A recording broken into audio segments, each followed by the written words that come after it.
Gulliver the Great by Walter A. Dyer. It was a mild evening in early spring, and the magnolias were in bloom. We motored around the park, turned up a side street, and finally came to a throbbing standstill before the Churchwarden Club. There was nothing about its exterior to indicate that it was a clubhouse at all, but within there was an indefinable atmosphere of early Victorian comfort. There was something about it that suggested Mr. Pickwick. Old prints of horses and ships and battles hung upon the walls, and the oak was dark and old.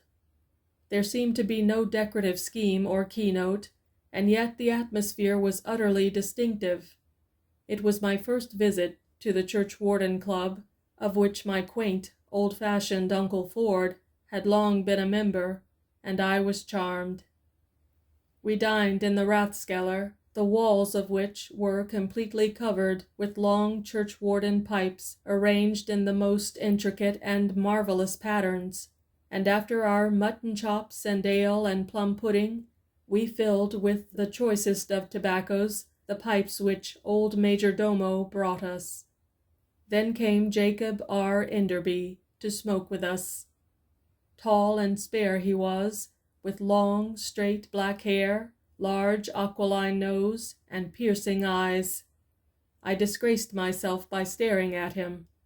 I didn't know that such a man existed in New York, and yet I couldn't decide whether his habitat should be Arizona or Cape Cod.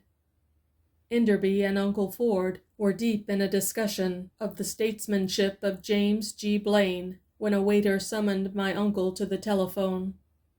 I neglected to state that my uncle, in his prosaic hours, is a physician, and this was a call. I knew it the moment I saw the waiter approaching. I was disappointed and disgusted. Uncle Ford saw this and laughed. "Cheer up," he said. "You needn't come with me to visit the sick. I'll be back in an hour, and meantime Mr. Enderby will take care of you. Won't you, Jake?" For answer, Enderby arose, and refilling his pipe, took me by the arm, while my uncle got into his overcoat. As he passed us on the way out, he whispered in my ear, "Talk about dogs." I heard and nodded. Enderby led me into the lounge or loafing room, an oak-paneled apartment in the rear of the floor above, with huge leather chairs and a seat in the bay window. Save for a gray-haired old chap dozing over a copy of Simplicissimus, the room was deserted. But no sooner had Enderby seated himself on the window seat than there was a rush and a commotion, and a short, glad bark, and Nubbins, the steward's bull-terrier, bounded in and landed at Enderby's side with canine expressions of great joy. I reached forward to pat him, but he paid absolutely no attention to me. At last his wriggling subsided, and he settled down, with his head on Enderby's knee, the picture of content. Then I recalled my uncle's parting injunction. "Friend of yours?" I suggested. Enderby smiled. "Yes," he said, "we're great friends, I guess, and the funny part of it is that he doesn't pay any attention to anyone else except his master. They all act that way with me, dogs do," and he pulled Nubbin's stubby ears. "Natural attraction, I suppose," said I. "Yes, it is," he answered, with the modest frankness of a big man. "It's a thing hard to explain, though there's sort of a reason for it in my case." I pushed toward him a little tobacco-laden teakwood stand hopefully. He refilled and lighted. "It's an extraordinary thing, even so," he said, puffing. "Every dog nowadays seems to look upon me as his long-lost master. But it wasn't always so. I hated dogs, and they hated me." Not wishing to say, "Really," or "Indeed," to this big outdoor man, I simply grunted my surprise. "Yes, we were born enemies. More than that, I was afraid of dogs. A little fuzzy toy dog, ambling up to me in a room full of company, with his tail wagging, gave me the shudders. I couldn't touch the beast. And as for big dogs outdoors, I feared them like the plague. I would go blocks out of my way to avoid one. I don't remember being particularly cowardly about other things, but I just couldn't help this. It was in my blood, for some reason or other. It was the bane of my existence. I couldn't see what the brutes were put into this world for, or how anyone could have anything to do with them. And the dogs reciprocated. They disliked and distrusted me. The most docile old Brunos would growl and show their teeth when I came near. Did the change come suddenly? I asked. Quite. It was in 1901. I accepted a commission from an importing and trading company to go to the Philippines to do a little quiet exploring, and spent 4 months in the sickly place. Then I got the fever, and when I recovered I couldn't get out of there too soon. I reached Manila just in time to see the mail steamer disappearing around the point, and I was mad. There would be another in 6 days, but I couldn't wait. I was just crazy to get back home. I made inquiries and learned that an old tramp steamer, named the Old Squaw, making ready to leave for Honolulu on the following day with a cargo of hemp and stuff, and a bunch of Moros for some show in the States, and I booked passage on that. She was the worst old tub you ever saw. I didn't learn much about her, but I verily believe her to have been a condemned excursion boat. She wouldn't have been allowed to run to Coney Island. She was battered and unpainted, and she wallowed horribly. I don't believe she could have reached Honolulu much before the next regular boat, but I couldn't wait, and I took her. I made myself as comfortable as possible, bribed the cook to insure myself against starvation, and swung a hammock on the forward deck as far as possible from the worst of the vile smells. But we hadn't lost sight of Manila Bay when I discovered that there was a dog aboard, and such a dog. I had never seen one that sent me into such a panic as this one, and he had free range of the ship. A Great Dane he was, named Gulliver, and he was the pride of the captain's rum-soaked heart. With all my fear, I realized he was a magnificent animal, but I looked on him as a gigantic devil. Without exception, he was the biggest dog I ever saw, and as muscular as a lion. He lacked some points that show judges set store by, but he had the size and the build. I have seen Vols Vulcan and the Württemberg breed, but they were fox terriers compared with Gulliver. His tail was as big around as my arm, and the cook lived in terror of his getting into the galley and wagging it, and he had a mouth that looked to me like the crater of Mauna Loa, and a voice that shook the planking when he spoke. I first caught sight of him, appearing from behind a huge coil of cordage in the stern. He stretched and yawned, and I nearly died of fright. I caught up a belaying pin, though little good it would have done me. I think he saw me do it, and doubtless he set me down for an enemy then and there. We were well out of the harbor, and there was no turning back, but I would have given my right hand to be off that boat. I fully expected him to eat me up, and I slept with that belaying pin sticking into my ribs in the hammock, and with my revolver loaded and handy. Fortunately, Gulliver's dislike for me took the form of sublime contempt. He knew I was afraid of him, and he despised me for it. He was a great pet with the captain and crew, and even the Moros treated him with admiring respect when they were allowed on deck. I couldn't understand it. I would soon as have made a pet of a hungry boa constrictor. On the 3rd day out, the poor old boiler burst, and the old squaw caught fire. She was dry and rotten inside, and she burned like tinder. No attempt was made to extinguish the flames, which got into the hemp in the hold in short order. The smoke was stifling, and in a jiffy all hands were struggling with the boats. The Moros came tumbling up from below, and added to the confusion with their terrified yells.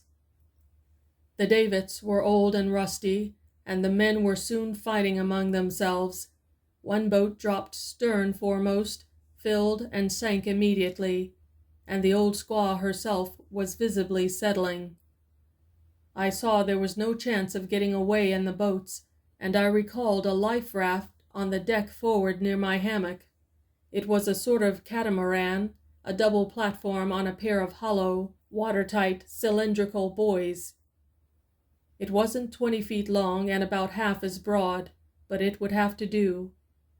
I fancy it was a forgotten relic of the old excursion boat days.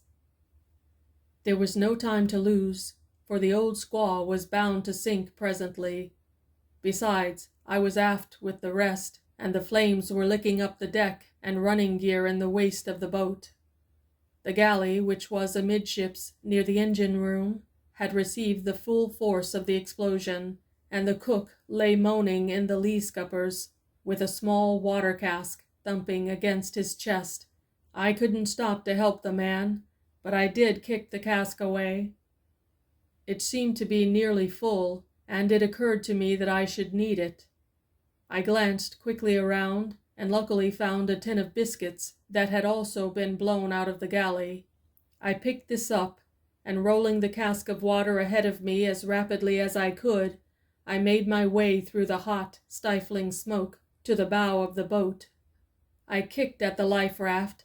It seemed to be sound, and I lashed the biscuits and water to it. I also threw on a coil of rope and a piece of sailcloth. I saw nothing else about that could possibly be of any value to me. I abandoned my trunk for fear it would only prove troublesome. Then I hacked the raft loose with my knife and shoved it over to the bulwark. Apparently no one had seen me, for there was no one else forward of the sheet of flame that now cut the boat in two. The raft was a mighty heavy affair, but I managed to raise one end to the rail. I don't believe I would ever have been able to heave it over under any circumstances, but I didn't have to. I felt a great upheaval, and the prow of the old squaw went up into the air. I grabbed the ropes that I had lashed the food on with and clung to the raft. The deck became almost perpendicular, and it was a miracle that the raft didn't slide down with me into the flames. Somehow it stuck where it was. Then the boat sank with a great roar, and for about 1,000 years it seemed to me I was under water. I didn't do anything. I couldn't think. I was only conscious of a tremendous weight of water and a feeling that I would burst open. Instinct alone made me cling to the raft. When it finally brought me to the surface, I was as nearly dead as I care to be. I lay there on the thing in a half-conscious condition for an endless time. If my life had depended on my doing something, I would have been lost. Then gradually I came to, and began to spit out salt water and gasp for breath. I gathered my wits together and sat up. My hands were absolutely numb, and I had to loosen the grip of my fingers with the help of my toes. Odd sensation. Then I looked about me. My biscuits and water and rope were safe, but the sailcloth had vanished. I remember that this annoyed me hugely at the time, though I don't know what earthly good it would have been. The sea was fairly calm, and I could see all about. Not a human being was visible, only a few floating bits of wreckage. Every man on board must have gone down with the ship and drowned except for myself. Then I caught sight of something that made my heart stand still. The huge head of Gulliver was coming rapidly toward me through the water. The dog was swimming strongly and must have leaped from the old squaw before she sank. My raft was the only thing afloat large enough to hold him, and he knew it. I drew my revolver, but it was soaking wet and useless. Then I sat down on the cracker tin and gritted my teeth and waited. I had been alarmed, I must admit, when the boiler blew up and the panic began, but that was nothing to the terror that seized me now. Here I was all alone on the top of the Pacific Ocean, with a horrible demon making for me as fast as he could swim. My mind was benumbed, and I could think of nothing to do. I trembled and my teeth rattled. I prayed for a shark, but no shark came. Soon Gulliver reached the raft, and placed one of his forepaws on it, and then the other. The top of it stood 6 or 8 inches above the water, and it took a great effort for the dog to raise himself. I wanted to kick him back, but I didn't dare to move. Gulliver struggled mightily. Again and again he reared his great shoulders above the sea, only to be cast back, scratching and kicking, at a lurch of the raft. Finally a wave favored him, and he caught the edge of the under platform with one of his hind feet. With a stupendous effort, he heaved his huge bulk over the edge and lay sprawling at my feet, panting and trembling. Enderby paused and gazed out of the window with a big sigh, as though the recital of his story had brought back some of the horror of his remarkable experience.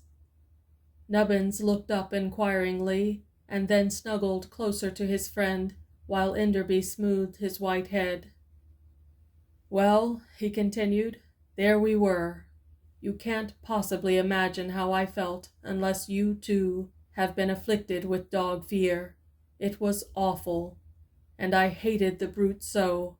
I could have torn him limb from limb if I had had the strength, but he was vastly more powerful than I. I could only fear him. By and by he got up and shook himself. I cowered on my cracker tin, but he only looked at me contemptuously, went to the other end of the raft, and lay down to wait patiently for deliverance. We remained this way until nightfall. The sea was comparatively calm, and we seemed to be drifting but slowly. We were in the path of ships likely to be passing one way or the other, and I would have been hopeful of the outcome if it had not been for my feared and hated companion. I began to feel faint, and opened the cracker tin. The biscuits were wet with salt water, but I ate a couple and left the cover of the tin open to dry them. Gulliver looked around, and I shut the tin hastily, but the dog never moved. He was not disposed to ask any favors. By kicking the sides of the cask and prying with my knife, I managed to get the bung out and took a drink. Then I settled myself on the raft with my back against the cask, and longed for a smoke. The gentle motion of the raft produced a lulling effect on my exhausted nerves, and I began to nod, only to awake with a start, with fear gripping at my heart. I dared not sleep.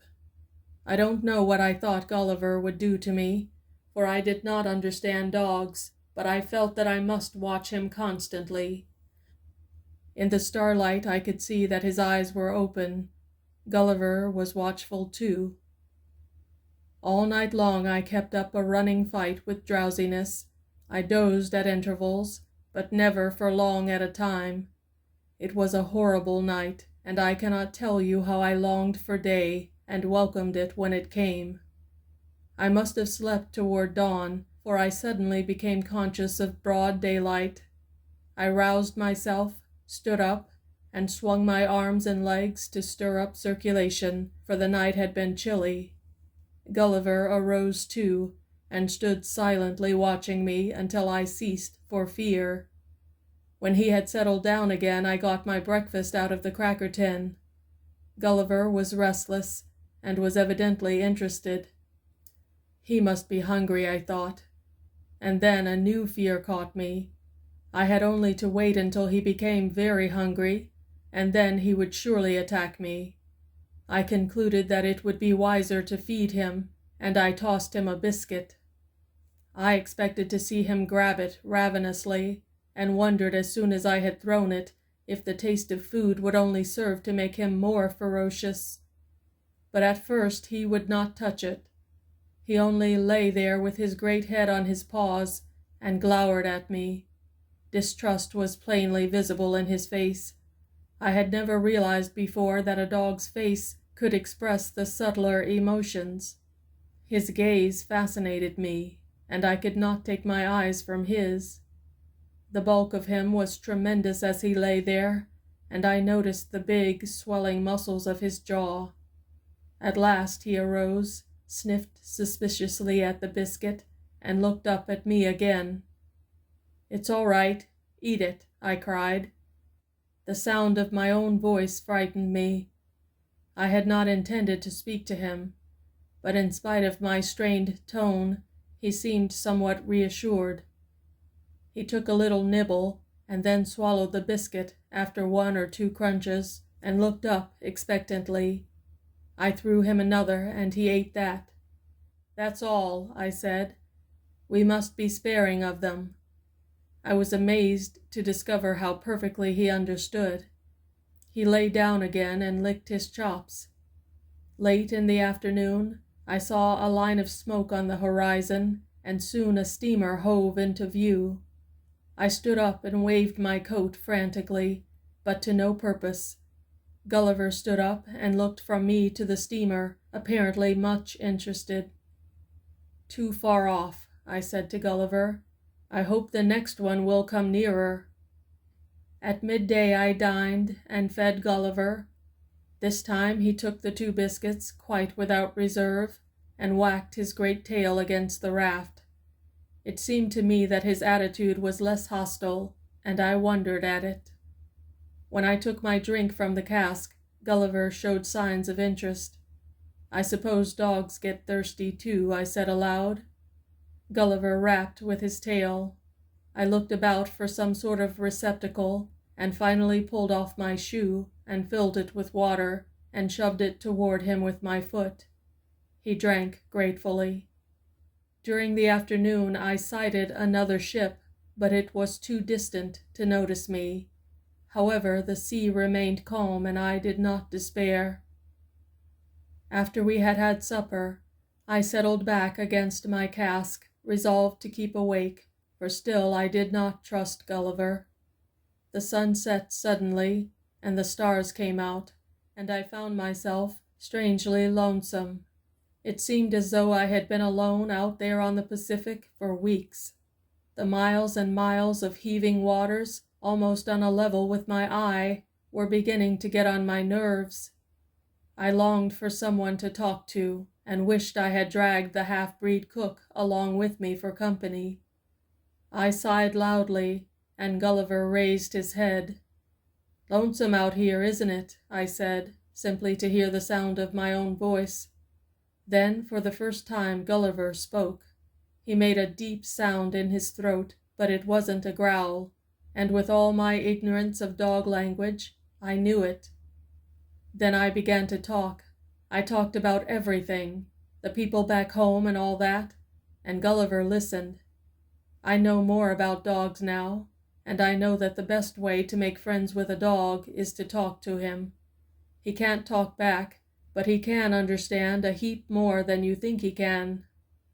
Finally Gulliver, who had kept his distance all this time, arose and came toward me. My words died in my throat. What was he going to do?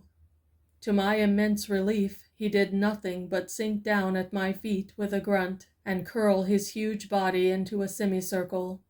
He had dignity, Gulliver had. He wanted to be friendly, but he would not presume. However, I had lost interest in conversation and sat watching him and wondering. In spite of all my firm resolution, I fell asleep at length from sheer exhaustion and never woke until daybreak. The sky was clouded and our craft was pitching. Gulliver was standing in the middle of the raft, looking at me in evident alarm. I glanced over my shoulder, and the blackness of the horizon told me that a storm was coming, and coming soon. I made fast for our slender provender, tied the end of a line about my own waist for safety, and waited. In a short time the storm struck us in all its tropical fury. The raft pitched and tossed, now high up at one end and now at the other, and sometimes almost engulfed in the waves. Gulliver was having a desperate time to keep aboard. His blunt claws slipped on the wet deck of the raft, and he fell and slid about dangerously. The thought flashed across my mind that the storm might prove to be a blessing in disguise, and that I might soon be rid of the brute. As I clung there to the lashings, I saw him slip down to the further end of the raft, his hind quarters actually over the edge.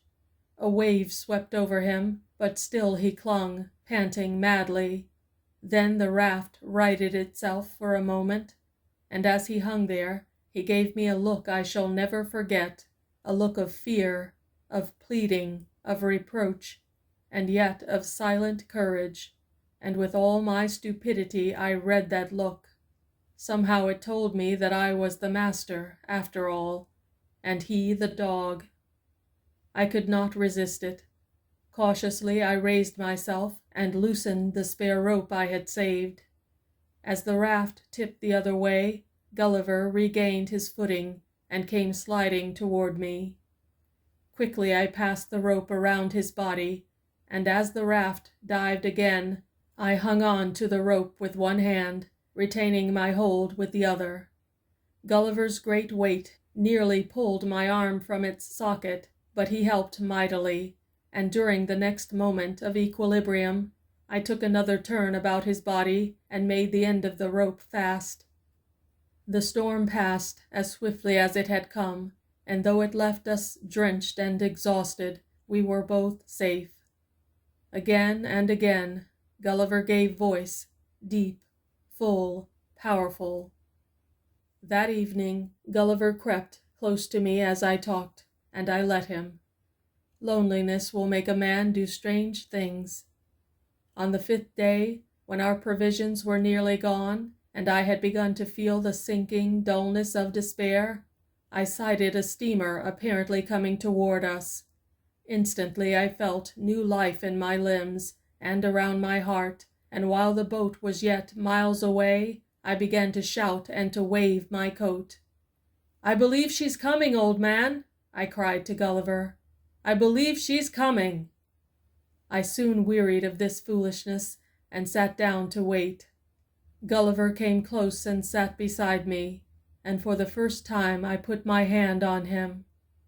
He looked up at me and rapped furiously with his tail. I patted his head, a little gingerly, I must confess. It was a big, smooth head, and it felt solid and strong. I passed my hand down his neck, his back, his flanks. He seemed to quiver with joy. He leaned his huge body against me. Then he bowed his head and licked my shoe. A feeling of intense shame and unworthiness came over me, with the realization of how completely I had misunderstood him. Why should this great, powerful creature lick my shoe? It was incredible. Then, somehow, everything changed. Fear and distrust left me, and a feeling of comradeship and understanding took their place. We two had been through so much together. A dog was no longer a frightful beast to me. He was a dog. I cannot think of a nobler word. And Gulliver had licked my shoe. Doubtless, it was only the fineness of his perception that had prevented him from licking my hand. I might have resented that. I put my arms suddenly around Gulliver's neck and hugged him. I loved that dog. Slowly, slowly the steamer crawled along, but still she kept to her course. When she was about a mile away, however, I saw that she would not pass as near to us as I had hoped, so I began once more, my waving and yelling. She came nearer and nearer, but still showed no sign of observing us. She was abreast of us and passing. I was in a frenzy. She was so near that I could make out the figure of the captain on the bridge and other figures on the deck below. It seemed as though they must see us, though I realized how low in the water we stood and how pitifully weak and hoarse my voice was. I had been a fool to waste it. Then an idea struck me. "Speak! Speak!" I cried to Gulliver, who stood watching beside me. "Speak, old man!" Gulliver needed no second bidding. A roar like that of all the bulls of Bashan rolled out over the blue Pacific. Again and again Gulliver gave voice, deep, full, powerful. His great sides heaved with the mighty effort, his red, cavernous mouth open, and his head raised high. "Good, old man!" I cried. "Good!" And again that magnificent voice boomed forth. Then something happened on board the steamer. The figures came to the side. I waved my coat and danced. Then they saw us. I was pretty well done up when they took us aboard, and I slept for 24 hours straight. When I awoke, there sat Gulliver by my bunk, and when I turned to look at him, he lifted a great paw and put it on my arm. Enderby ceased, and there was silence in the room, save for the light snoring of Nubbins. "You took him home with you, I suppose?" I asked. Enderby nodded. "And you have him still? I certainly wanted to have a look at that dog." But he did not answer. I saw an expression of great sadness come into his eyes as he gazed out of the window, and I knew that Jacob Enderby had finished his story. End of Gulliver the Great by Walter A. Dyer.